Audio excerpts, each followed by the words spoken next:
Ողջույն հպարտ եւ ոչ այնքան հպարտ քաղաքացիներին, այս խոսքերով Արեգնազ Մանուկյանը այսօր պետք է մեր ոդկասթի բացումը աներ, վարեր մեր ոդկասթը, սակայն նրա աթոռը այս պահին դատարկ է բոլորիս հայտնի պատճառներով Արեգնազ Մանուկյանը գործող ռեժիմի, գործող իշխանությունների հերթական քաղաքական բռնաճնշումների, քաղաքական հետապնդումների զոհն է։ Արեգնազ Մանուկյանը համալրեց քաղբանտարկյալների շարքը ժամանակավորապես, իհարկե այդ աթոռը ժամանակավորապես է դատարկ, նա ժամանակավորապես է ազատազրկման վայրում, մենք սպասում էինք այս տաղավարից, այս եթերից բազմաթիվ անգամներ Արեգնազի հետ կեսկատակ, կեսլուրջ խոսել ենք, որ այս բռնաճնշումները, որոնք սկսվել են ընտրությունների ընթացքում, ընտրություններից առաջ եւ հատկապես ընտրություններից հետո, շարունակվելու են ավելի մեծ տեմպերով, ավելի լայն շրջանակներ են ընդգրկելու, թիրախում այս պահին Մայր Հայաստանն է, բանտարկված է Անդրանիկ Թևանյանը, Մայր Հայաստանի ղեկավար, հիմա Արեգնազ Մանուկյանը, հարցաքննվել է Երվանդ Բոզոյանը եւ մյուս քաղաքական ուժերի նկատմամբ բռնաճնշումներ են շարունակվում, քաղբանտարկյալներ կան, Ավետիք Չալաբյան, Արմեն Աշոտյան, Գագիկ Ծառուկյան, կարելի է շարունակել, այս ամեն ինչը, մի բան եմ ես ուզում ասել, որ այս ամեն ինչի միջով, երբ մենք անցնում ենք, մեկ բան է կարևորվում, լռողներն ու անտարբերները, ինչքան շատ են հասարակության մեջ լռողներն ու անտարբերները այս ամենի նկատմամբ, այս քաղաքական բռնաճնշումների, հետապնդումների,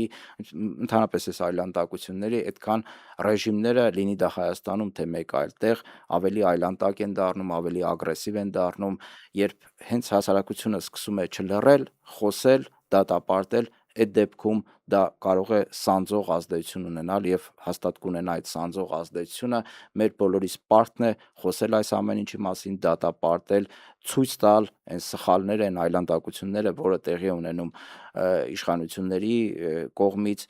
ուժային կառույցների, ես հատուկ չեմ օգտագործում իրավապահ համակարգ, որովհետև իրավապահ համակարգը իրավունքը պահպանելու, պաշտպանելու համար է, բայց Հայաստանում հիմա ուժային կառույցներ, ուժային համակարգ ընդհանրապես օգտագործվում է մարդուն պատժելու եւ ամենասարսափելին այն է, որ խոսքի համար, քաղաքական գործունեության համար պատժելու համար։ Եվ այսօր ես տաղավարում հյուրընկալել եմ իրավաբան, իրավապաշտպան Զարուհի Փոստանջյանին եւ խոսելու ենք հենց այս թեմաներից։ Բարև ձեզ, Տիկին Փոստանջյան, դուք ակտիվորեն ներգրաված եք տևական ժամանակ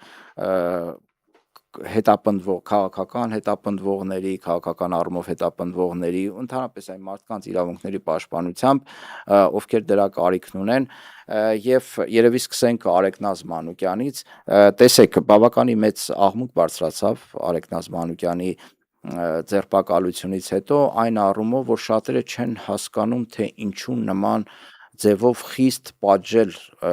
Արեգնազ Մանուկյանին, ով իր խնամքի տակ ունի նաև անչափահաս երեխա, եթե անգամ ասենք ինչ որ կալանք պետք է տային, ապա ինչու քրեակատարողական հիմնարկում ու ինչու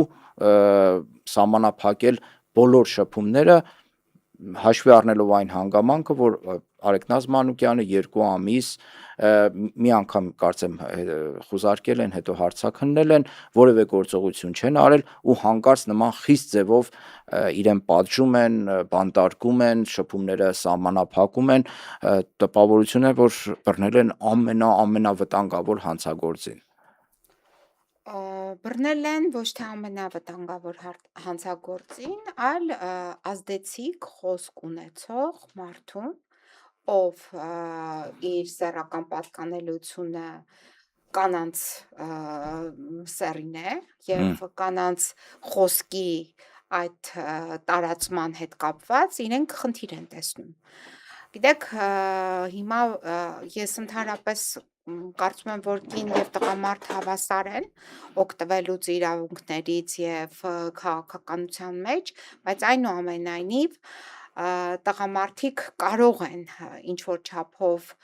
իրենց իրավունքների հետ կապված, նաև քաղաքական գործունեության հետ կապված ենթարկվեն այս ռեժիմների պայմաններում բռնաճնշումների, բայց երբ կանայք են համարձակվում լինել քաղաքականության մեջ եւ ունենալ ազդեցիկ խոսք, ապա այդ ազդեցիկ խոսքը հատկապես բռնապետերին եւ բռնապետական ռեժիմներին այդ ազդեցիկ խոսքը անպայման կաշկանդելու է եւ այստեղ պատժում են այդ ազդեցիկ խոսքը, ոչ թե պատժում են ինչ որ մի արարքի համար, այլ պատժելի է դարձել ազդեցիկ խոսքը։ Խոսքի համար մարդուն նման խիստ պատիժ այն էլ կնոջը, որովհետև դուք նոր հիշատակեցիք, որ այս աթոռը պետք է զբաղեցներ Արեգնազը եւ այստեղից հրապարակեր իր կարծիքը, իր ազդեցիկ խոսքը, իր զրուցակիցների հետ վերլուծեր քաղաքական իրադարձությունները եւ նաեւ քաղաքական օրակարգ հրապարակեր եւ հրամցներ հասարակությանը։ Այո, դա կաշկանդում է, որովհետեւ կանանց խոսքը նույնպես ունի մեծ ազդեցություն հասարակության մեջ եւ ինքը տարբերվող ազդեցություն ունի եւ այդ տարբերվող ազդեցությունը պետք է բանտարկեին։ Բայց սա մի իշխանություն է, որը անընդհատ խոսում է կնոջ դերի բարձրացման, սեքսիզմի դեմ պայքարի, չգիտեմ, կանանց ավելի բարձր դիրքերում տեսնելու մասին, մի կողմից մենք տեսնում ենք այդ մարդիկ, ովքեր կանգնած են բանտարկությունների հետևում, այսինքն որոշումներով եւ այլն, նաեւ կանայք կան իրենց մեջ, հա, բարձր պաշտոններում գլխավոր դատախազ, ներքին գործերի նախարար, էլի մի շարք արդարադատության նախարար, իմիջիայլոց արդարադատությանն այստեղ կարևոր ինքը ընդհանրապես տեսել է քրեակատարողական հիմնարկների վիճակը, ինչ վիճակում են մարդիկ այնտեղ իրենց կալանքը կամ չգիտեմ այդ դատապարտումը կրում, սարսափելի ուղղակի վիճակ է։ Լավ, մի կողմից խոսում է այդ մասին, մյուս կողմից մենք տեսնում ենք նման բիրտ վերաբերմունք, կոգնիտիվ դիսոնանս է առաջացում մարդու մոտ։ Նայեք, մենք փոխեցինք այս վերջերս, մի քանի տարի է ընդունվեց նոր քրեական դատավարության օրենսգիրք։ Խափանման միջոցների հետ կապված պետք է ռադիկալ մոտեցումը փոխվեր, այն ինչ որ եղել էր տարիներ շարունակ, այդ մոտեցումը պետք է փոխվեր, այսինքն բացառիկ խափանման միջոց կալանավորումը, կիրառումը պետք է լիներ իրականում բացառիկ, բայց մենք հիմա տեսնում ենք, մենք նաև դա արդեն իսկ արձանագրել ենք Մարդու իրավունքների Եվրոպական դատարանում, որ Հայաստանի Հանրապետությունում, պատկերացրեք Եվրոպայի խորհրդի անդամ երկրները ունեն տարբեր սպეციფიկ իրավախախտումներ հիմնարար իրավունքների հետ կապված։ Մենք որպես պետություն արձանագրել ենք, որ նախնական կալանքը Հայաստանի Հանրապետությունում համակարգային խնդիր է։ Համակարգային, այսինքն պատժիչ մեխանիզմ է։ Այո, պատժիչ մեխանիզմ է եւ համակարգային խնդիր է։ Պետությունը հետևողականորեն չի կատարում իր պարտականությունները այս ոլորտում։ Այսինքն մարդկանց ոչ թե խափանման միջոց են կիրառում քրեական դատավարության օրենսգրքի առաքելությունը իրականացնելու համար, այդ քաղաքականությունը իրականացնելու համար, այլ ընդհակառակը նախնական կալանքը կիրառվում է որպես պատժիչ միջոց, իսկ տվյալ պարագայում որպես պատժիչ միջոց հենց քաղաքական խոսքի բանտարկության տեսանկյունից։ Հիմնականում կիրառում են քաղաքական հետապնդումների ենթարկվող անձանց նկատմամբ։ Ասենք կարող է մարդասպանը տնային կալանքի գնա, բայց ոչ թե ես ունեմ դեպք, օրինակ այս պահի դրությամբ, երբ անձը դատապարտվել է, բայց այս պայդրությամբ այդ դատապարտման դատական ակտը մի օր ինքը չի կրել կալանք այդ անձը։ Մասիս Մելքոնյան դատավորը տվյալ անձին դատապարտել էր 5 տարի պայմանական ազատազրկման։ Հետո Վերաքննիչ դատարանը դա փոխեց դարձրեց 5 տարի պատժի ազատազրկման տեսքով, բայց մինչև հիմա այդ դատական ակտը մտել է ուժի մեջ, մենք դեռ չենք իմանում, ըստ որոշ տվյալների, տվյալ անձը դեռ ազատության մեջ է։ Այսինքն դուք պատկերացրեք, մարդուն կարող են զրկել կյանքից, բայց մնալ խափանման միջոց ընտրվի բացակայելու արգելք եւ մինչեւ հիմա այդ դատական ակտը չկատարվի։ Իսկ տվյալ պարագայում, որ որևիցե խնդիր չկար այս բացառիկ կալանքը խափանման միջոցը ընտրելու հետ կապված, այլ ընտրանքային խափանման միջոցները չեն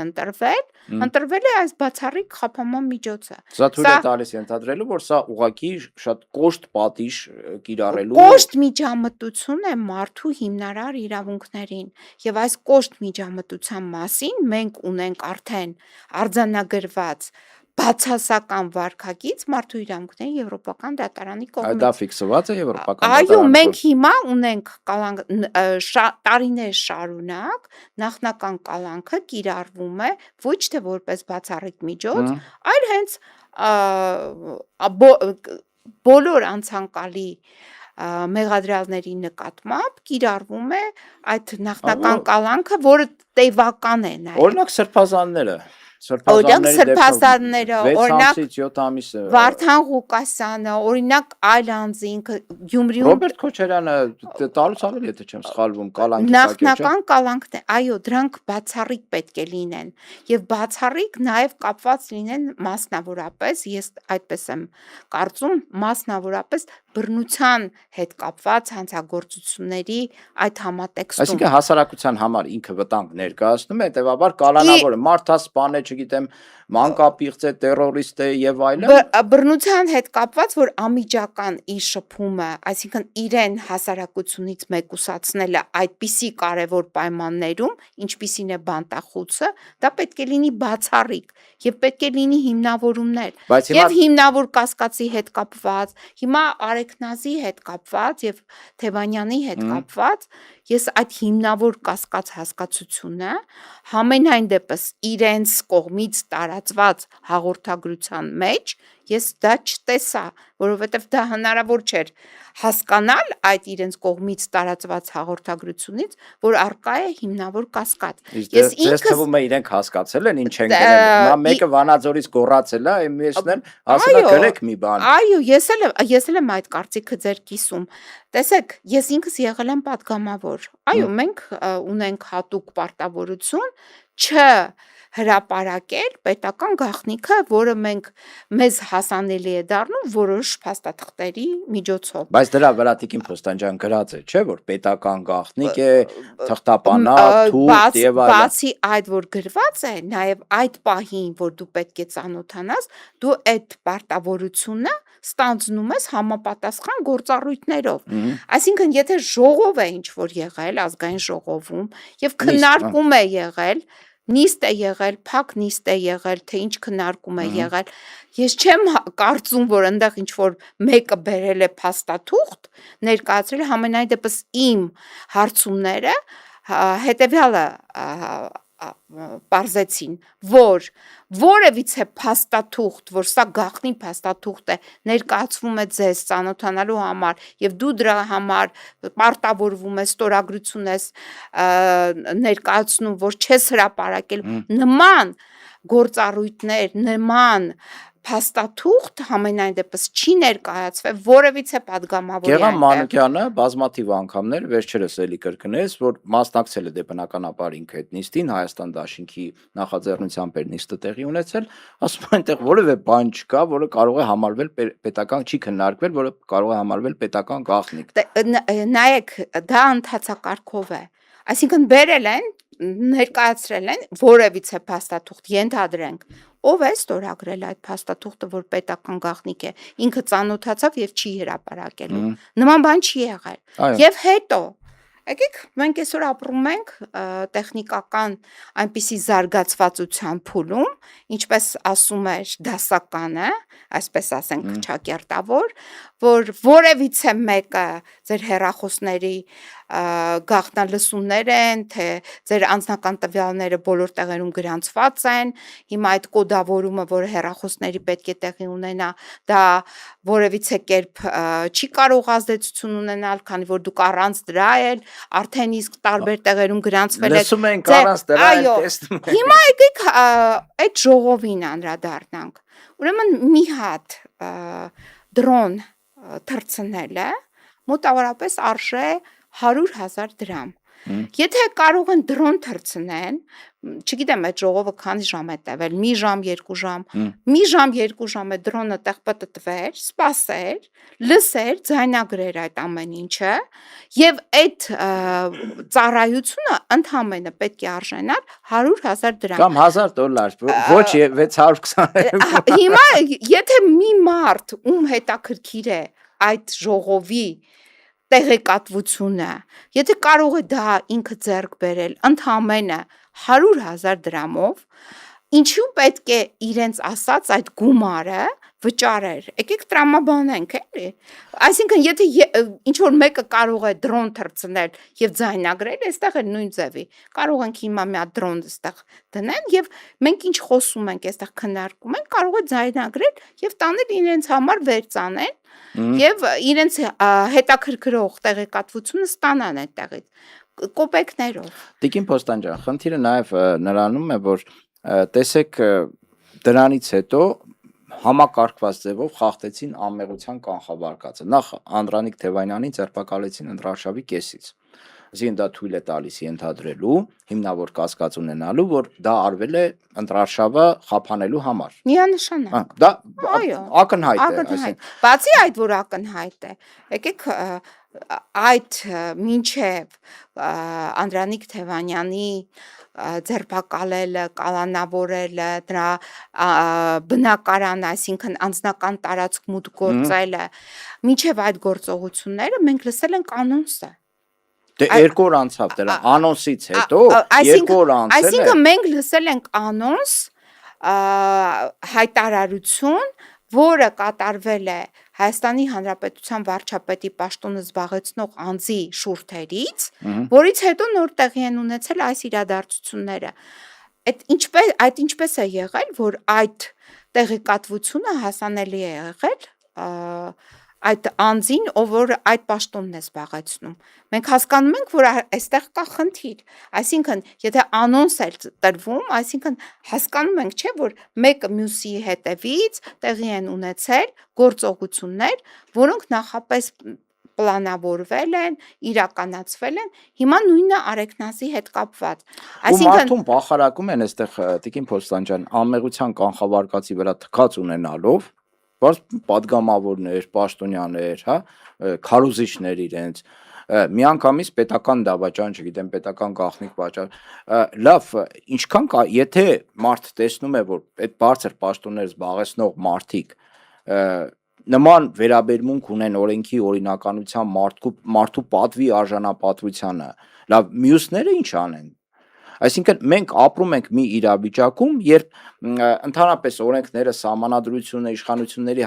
բաժանումն ու հակակշռումը արված է այն բանի համար, որ մարդուն պաշտպանեն պետությունից, իշխանություններից, չէ՞ նաև։ Այսինքն այդ իրավապահ համակարգ կոչվածը իշխանությունների քաղաքացուց պաշտպանելու համար է նաև, ամորտիզացիան է, չգիտեմ, պաշտպանվելու։ Հիմա տեսնում ես, որ այդ պատնեշը վերացված է։ Այսինքն ում ուզեն, երբ ուզեն, բռնեք, տարեք, բանտարկեք, վերջ։ Կարող է այնտեղ կես թուղթ բան գրած լինի, ու այդտեղ չհասկանանք էլ, ինչպես հիմա չենք հասկանում, հա, քնչականը ինչ է գրել, ու վերջ, մարդը հայտնվում է կալանավայրում։ Անզորության զգացողություն է մարդու մոտ առաջանում։ Վախի մթնոլորտ։ Դերենիկ ջան, եթե այս 8 տարիների ընթացքում մենք կորցրեցինք մեր ամենակարևոր 20-րդ դարի վերջում եւ 21-րդ դարի սկզբին կարևոր մեր, չգիտեմ, ազգային նվաճում, ինչպես ասեմ, ազգային արժանապատվության վերականգնում մենք ձեռք բերեցինք, մենք հիմա կորցրեցինք այս իշխանությունների օրոք։ Այսինքն մենք ամեն ինչ կորցրել ենք իրենց համար, որևիցե խնդիր չի հարուցում անմեղության կանխավարկած խախտել, մարդու կյանքը ընդհատել։ Մենք տեսանք 2 օր առաջ ինչ տեղի ունեցավ Գագիկ Ծառուկյանի տանը։ Դա ընդհանրապես։ Եվ ինչպես էին այս իշխանության ներկայացուցիչները իրենց գործողությունները իրականացնում գազանների հետ, այսինքն կենդանիների հետ, որոնք գտնվում էին Դե վանդակում։ արյուցին հանգեցրեցին մամը անկում Հիմա անկետ այդ արյուցը։ տեսեք, բացի այն, որ իրենք պրոֆեսիոնալիզմից կիլոմետրերով հեռու են, փորձերի հետ կապված խնդիր ունեն, այդ ամենի հետ բայց նաև բարոյականության հետ կապված խնդիր ունենք։ Այսինքն իրենց 70 տարեկան մարդուն տան մեջ մտնելով, ինչու ես դու ոտքերին հարվածելով գցում գետնին, դա ինչի համար է արվում, Տիկին Փոստանջան, ես ուղղակի չեմ հասկանում, դա այլասերվածության, դեգեներատիվ մտածողության է, ինչ է դա։ Ինձ կբացատրեք անցյալ տարի 7-8 ամսական երեխային մոր հետ ինչու էին կալանավորում։ Դա մի դեգեներատ այլասերված դրսևորում էլ դա է։ Հիմա տեսեք, իրենց մոտ խնդիր կա եւ պրոֆեսիոնալիզմի եւ բարոյականության հետ կապված։ Այսինքն այսօրվա այս գործող իշխանության ներկայացուցիչները երկու ախտերով են տառապում եւ պրոֆեսիոնալիզմի բացակայությամբ եւ բարոյականությամբ։ Եթե այս երկուսն է չկան, ամեն ինչ իրենց համար հնարավոր է եւ իրականացնում են։ Ու կատարողներ էլ գտնում են, ցավն էլ դա է, այսինքն փաստացի համակարգը չի էլ դիմադրում։ Որտեվ համակարգին այդպիսիներն են պետք։ Իրենք համալրել են ամբողջ համակարգը նմանատիպ մարդկանցով։ Դուք հիմա որ տեսնեք նաև նույն իրավապահ մարմինների համակարգում, դատական համակարգում այնպիսի անձանցով են համալրել, որ այդ մարդիկ հեռու են եւ բարոյականությունից եւ պրոֆեսիոնալիզմից։ Այսինքն եթե մարդը պրոֆեսիոնալ չէ, բայց այնուամենայնիվ իր բարոյական կերպարը որոշ չափով իրեն զերծ կպահի անթույլատրելի արարքներից։ Մենք հիմա տեսնում ենք, որ հերիք չէ, որ մարդուն, եթե դու եկել ես ձերբակալելու դատարան տանելու հիմքով, այսինքն պարոն Ծառուկյանի ձերբակալման հիմքը դա էր։ Նրան ձերբակալում էին ազատության մեջ գտնվող մեղադրյալին դատարան տանելու համար, կալանքի այդ միջնորդությունը քննարկելու համար։ Տվյալ պարագայում բացարձակ կարիքը չկար, որ նրա ձեռքերին անցկացնեին ինչ-որ ձեռնաշղթաներ, որոնք չէին փակվում, նրա կարիքը չկար դրա նկատմամբ կիրառել ոչ իրավաչափ եւ ոչ համաչափ ֆիզիկական ուժ, այսինքն դրա կարիքը չկար, որովհետեւ պրոֆեսիոնալիզմի դեպքում այդ գործողությունները իրավապահ մարմինների աշխատակիցները, ոստիկանները եւ այդ չգիտեմ ովքեր էին, նրանք իրավունք չունեին դա իրականացնեին, բայց արել են, հերիք չէ արել են, իրենք էլ նկարել են, ես այսօր ասացի, որ շնորհակալություն, որ դուք նկարել եք, որովհետեւ դուք եք այդ ապացույցը փաստացի մեր համար պատրաստել, որ վաղը մյուսօր մենք ձեզ պետք է այդ ապացույցի ներքո հրավիրենք պատասխանատվության, կանչենք պատասխանատու, իրենց չեն ճանաչի, չեն իդենտիֆիկացնի դրա համար։ Դիմակը դա կարևոր չէ, բացի դիմակից։ Այնուամենայնիվ այդ գործողությունը հրահանգվել է, հանձնարարվել է կատարել ինչ որ անձանց ստորաբաժանումների ներկայացուցիչներին, ովքեր ունեն անուն, ազգանուն, այդ ստալինյան շրջանում իմ տատիկիս, որ եկել են աքսորել են, պապիկիս համար են եկել, բայց պապիկս չի եղել, տատիկիս եւ գրկի երեխային աքսորել են։ Ի վերջո ստալինյան ռեժիմը անկում ապրեց, այդ սիբիրներից հետ եկան մարդիկ, ի վերջո Խորհրդային Միությունը երբ անկում ապրեց, մենք արխիվներից հանեցինք այդ փաստաթղթերը եւ պարզեցինք ինչ եղանակով է եղել այդ հետապնդումը։ Այնուամենայնիվ այո տարիներ անց այդ մարդկանց անունները բացահայտվեցին։ Հիմա էլ ավելի արագ է տեղի ունենալու այս ամենը։ Այդ որ գնում են, չգիտեմ, իրանց դիմակներով երեսները փակում են, իրենց թող չթվա, որ իրենք չեն պարզվելու։ Նույն այս դատավորը, ով Արեգնազի նկատմամբ այս որոշումը կայացրել է, ինչը ինքը չի կանչվելու պատասխանատվության։ Եվ ես ասեմ ձեզ, այս վերջի շրջանում դատավորները նույնիսկ օրենքից այդքան չեն վախում, ինչքան վախենում են մարդկանց անեծքներից։ Հա որ։ Այո, պատկերացրեք իրենց ավելի շատ այսպես ասեմ լարում է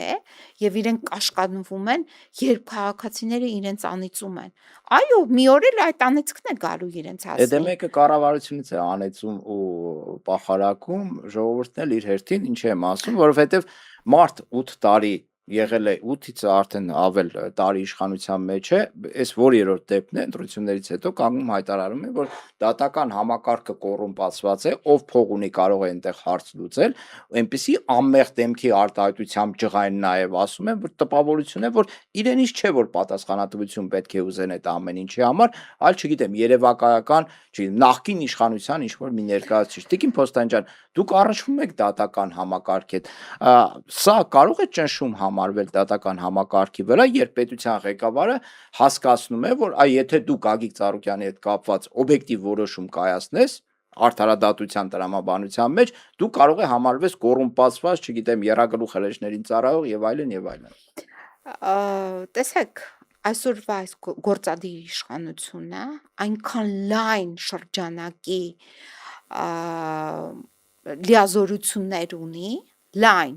բացառիկ լայն շրջանակ է նրա լիազորությունները, որ ցանկացած դեպքում մինչև դատավոր ինքը ասում է, որ դատավորներն են, չէ՞ կոռումպացված։ Դու ասում ես ինչ հարց կլուծես։ Դատական համակարգն է։ Եթե այդպես է, դու ունենալով այդպիսի լայն շրջանակ լիազորությունների, մինչև դատարան հասնելը, այսինքն այնտեղ կա քննիչ, կա դատախազ, որը այդ համակարգում, այսօրվա այս գործող համակարգում ըստ էության ինքն է դրանց նշանակում։ Այսինքն քննչական կոմիտեի նախագահին ինքն է նշանակում, հակակոռուպցիոն կոմիտեի նախագահին ինքն է նշանակում։ ԲՏԽ-ի նախագահին ինքն է գործից ազատում, SMS-ի միջոցով։ Քննիչներին ինքն է նշանակում, այդ դատախազին իրենք են ընտրել իրենց մեծամասնությամբ, այսինքն ինքն է նշանակում։ Հետևաբար մինչև գործը դատարան հասնելը, իրենք անցնում են այդ բոլոր գործերը այդ խողովակներով։ Եթե այդտեղ այդ խողովակներում չլինի կոռուպցիա, դատարանում չի կարող լինել։ Այսինքն այդ կոռուպցիան գալիս է հենց բուն այդտեղից։ Ոչ թե դատարանում է։ Հետաքննություն անելու ժամանակ ամենակարևորը այն է, որ սեփական հետքի վրա դուրս չգաս։ Հիմա ինքը հայտարարեց, որ սեփական խնդիրն է։ Այսինքն տեսեք, եթե ինքը հայտարարում է, որ իր պետության, որտեղ ինքը գործադիր իշխանության ղեկավարն է, արկա է կոռուպցիա դատական համակարգում, այսինքն դա նշանակում է, որ այդ կոռուպցիան հենց իր մեջ է, որովհետև հիմա թող ինքը մեզ հանրությանը ներկայացնի, թե քանի ակնհայտ անարդարացի դատական ակտի վերաբերյալ նախաձեռնվել է քրեական վարույթ։ Շատ ճիշտ հարցադրում էի միջալոց։ Դե հիմա մի հատ Թող ցույց տա այդ կոռումպացված դատավորները։ Թող ցույց տա, կոռումպացվածի մասին ենք խոսում, Մասիս Մելքոնյանը, օրինակ, մահվան ելքով հետևանքով մեղադրյալին պայմանական դատապարտել է 5 տարի ազատազրկման եւ մի օր նախնական կալանքի տակ այդ անձը չի գտնվել։ Հիմա ես կարող եմ ենթադրել, որ ստե կոռուպցիա կա եւ այդ Մասիս Մելքոնյանի նկատմամբ ինչու չի նախաձեռնվել։ Կարծեմ այդ նույն դատավորը շատ հայտնի է քաղաքական գործերով որոշումներ կայացնելով։ Իրենց ցանկությունները բավարարելով։ Այսինքն մենք հասկանում ենք, չէ՞, ուրեմն որտեղ է այդ կոռուպցիան։ Այդ կոռուպցիան հենց ի սկզբանե այնտեղ է։ Հիմա եթե մենք կոռուպցիայից ենք խոսում, ուզում են հետ վերադարձնել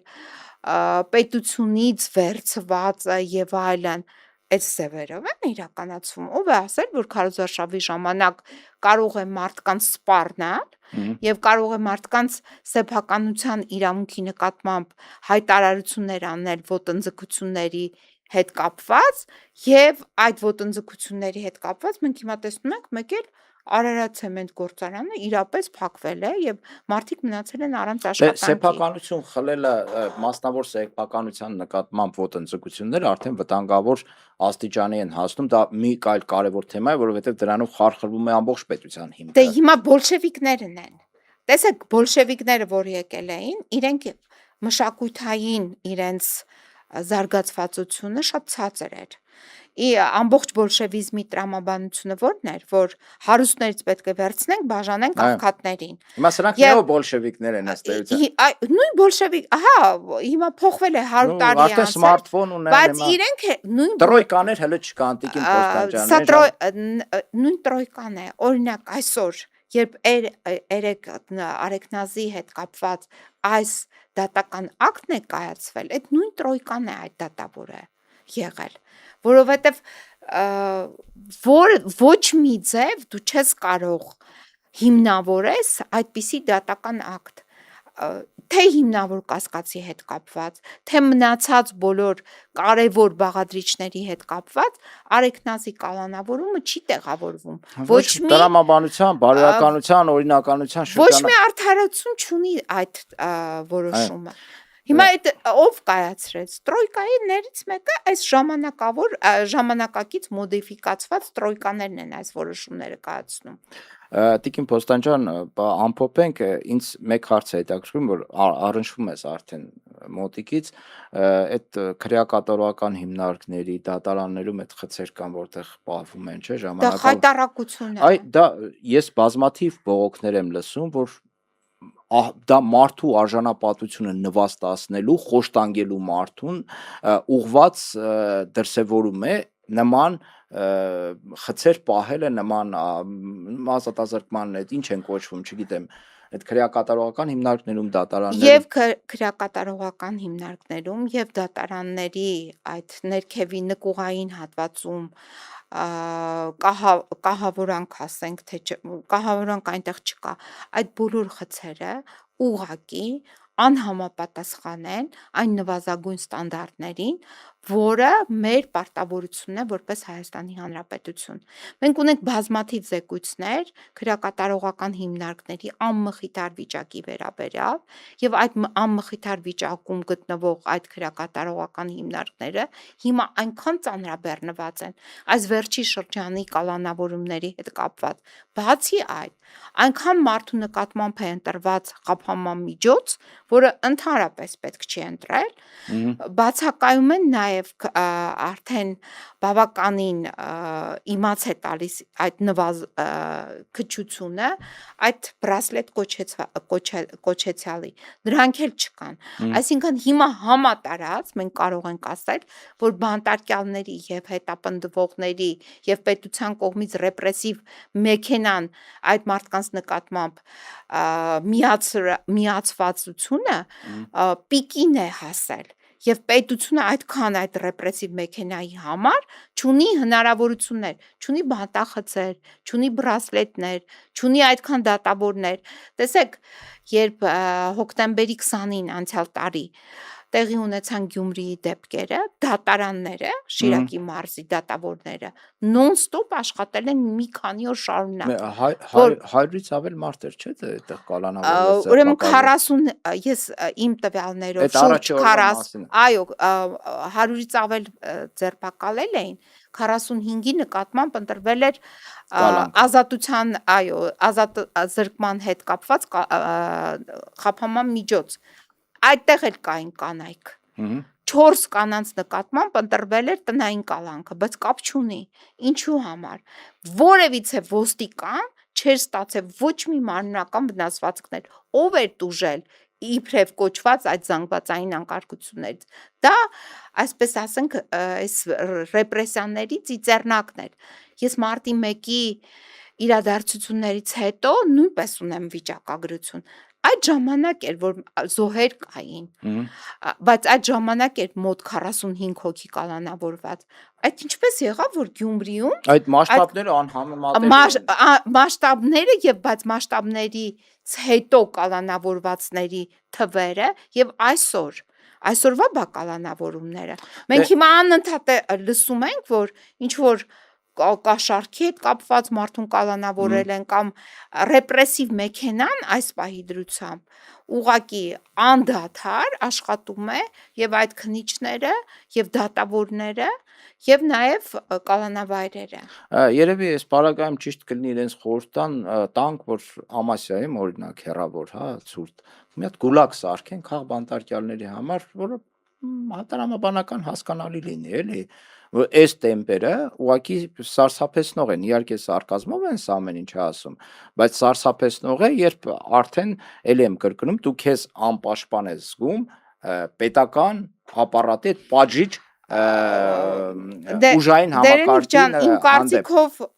այստեղ նաև ընդդիմության մեղքը կա, որովհետև գիտեք, մենք թույլ չպետք է տայինք, որ նախ այսքան երկարատև գործեր այս իշխանությունը։ Եվ երկրորդը մեր համար պետք է հասկանալի լիներ, որ դա այս մարդիկ կեղծել են պատերազմը, այսինքն պայմանավորվել են պատերազմ եւ պատերազմ են կեղծել, ապա ընտրությունները ինչ է իրենց համար, որ չկեղծեն։ Սա մենք պետք է հասկանանք եւ այս ընտրություններից հետո մեր համար առնվազն պետք է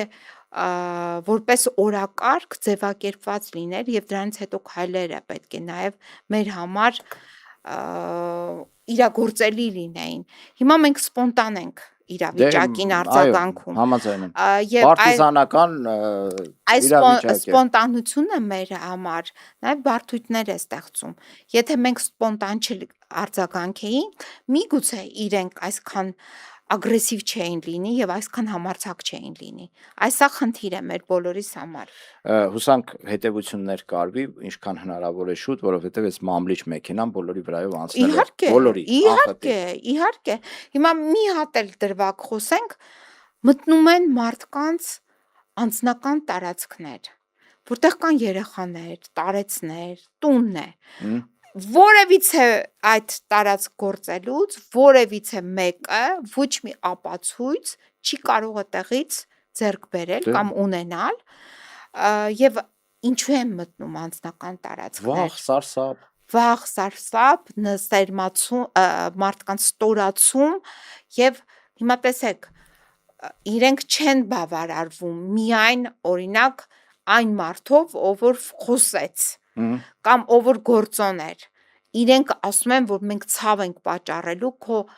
ողջ այդ անմիջական շրջապատին, տան անդամներին, մտնելու ենք նրանց բնակարանները, անհանգստությունը պատճառելու ենք, մտնելու ենք, ստուգելու ենք ներքնած գեստները, երեխայի ինչ որ հեռախոսը, տարեց ծնողի, չգիտեմ, այնտեղ հագուստները, այսինքն բոլոր այդ տգեղ եւ ցավոտ իրենք գործողություններ են իրականացնում։ Եվ սա չպետք է մենք այս մասին լռենք, պետք է բարձրաձայնենք եւ պայքարենք դրա դեմ։ Շնորհակալություն Տիկին Փոստանջյան, հյուրընկալվելու համար։ Այժմ առաջարկում եմ դիտել Արեգնազ Մանուկյանի ձերբակալման ընթացքում տեղի ունեցած իրադարձությունները, ինչպես է մտել Տիկին Փոստանջյանը ներկայացրեց, այդ մտնելը, ձերբակալելը եւ այլն, որից հետո արդեն մենք հյուրընկալել ենք Երվանդ Բոզոյանին, իմիջիայլոց ում տուն եւս մտել էին խոզարկելու համար, էլի երևի նույն տրամաբանությամբ։ Օրինակ Երվանդ Բոզոյանի տնից ինչ պետք է գտնեին։ Չգիտեմ։ Ինչ ասես կարող է գտնեն, Տիկին Փոստանջյան, բայց դա քրեական է թե չէ։ Դե վարույթի համար հետաքրքրություն պարունակող ինչ ապացույց պետք է նրանք ձեռք բերեին այդտեղից, որ մտել են կամ այդ դատավորը,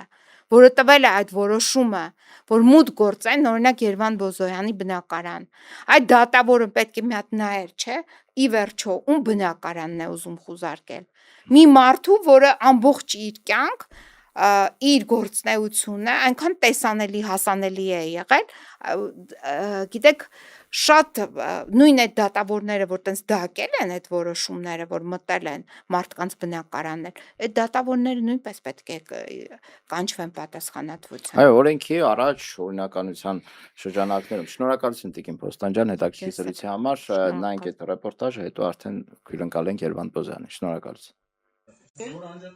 Չէ, ասեք մի րոպե, մտել եք մեր բնակարան ու ներխուժել եք մեր բնակարան ու չեք ասում ինչի եք ներխուժել։ Մի հատ դուք ներկայացեք, ասեք ովքեր եք, ինչի եք եկել մեր բնակարան, հետո որոշումը ցույց կտա։ Մի րոպե։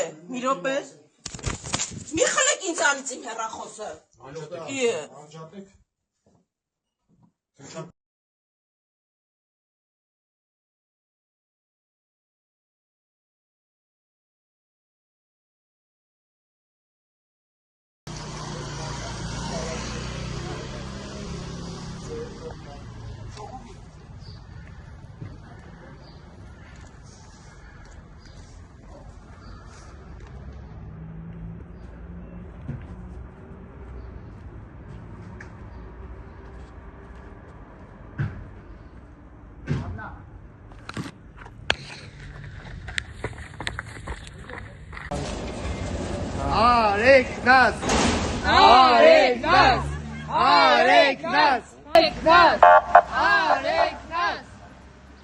Բնականաբար հիասթափված ենք այս որոշումից, որովհետև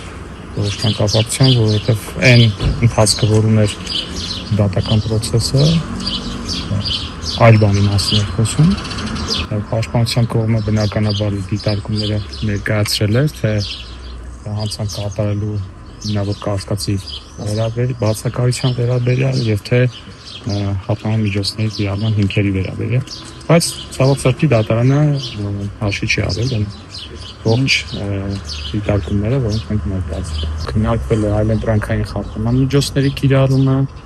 մենք նաեւ մեր դիտարկումներն ենք ներկայացրել կանանց նկատմամբ ազատազրկման հետ կապված խափանման միջոցի կիրառման առանձնահատկությունների վերաբերյալ, ինչը ենթադրում է նաեւ բնամտին անչափահաս երեխայի առկայության դեպքում այլընտրանքային խափանման միջոցների կիրառման նպատակահարմարությունը եւ այս պարագայում նորից նույն արդյունքը ունենք հաշվի չառնելով։